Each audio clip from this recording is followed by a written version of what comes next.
Hello mga Lodi! I just want to take a moment to say how thankful and grateful I am. Our prom night event was a huge success, and seeing the kids so happy, grabe, sobrang worth it lahat ng pagod. And also, alam ko, medyo nawala ako dito sa social media since na nakauwi ako from vacation. Halos buong oras ko kasi napunta sa pag-prepare ng aming event kagabi. Kaya, sorry talaga sa mga inyong mga followers ko. Ako nagpapasalamat na rin pa rin kayo. At sorry for lack of engagement. Hindi ko kayo nakalimutan, promise. Life just got super busy talaga. But again, seeing the joy on the kids, faces, priceless kahit pa bumaba ang aking views at saka engagement. Pero I also want to address something important that happened during the event. Kasi may isang kababayan natin doon na nag-work sa banquet hall and nalaman ko just tonight na habang kami ay nag-meeting ng mga co-organizers ko, na tatlo kami kasi eh.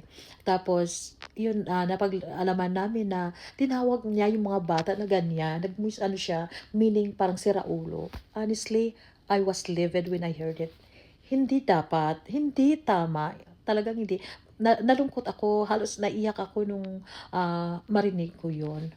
So, I want to use this moment to educate and remind everyone, especially mga kababayan nating mga Pilipino, that people with diverse abilities are not crazy, not abnormal, and definitely not deserving of labels that hurt or belittle them.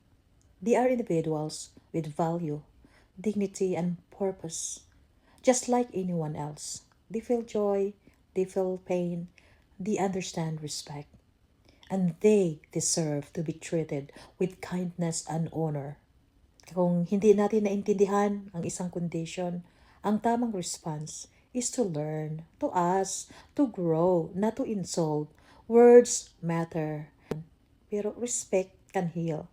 Kaya dapat siguro ingat naman tayo sa ating mga actions, sa mga words, kung paano natin sila i-label. We should not, kasi kung tayo i-label, hindi rin maganda pakinggan, di ba? So again, thank you to everyone who supported the event. Thank you sa mga batang nagbigay kulay sa gabi. And thank you sa inyo for understanding why I was away. Let's continue to spread awareness, kindness, and love, lalo na sa mga taong madalas hindi naintindihan ng mundo. Yun lang po. Love you all. See you in my next post and God bless us all. Bye for now.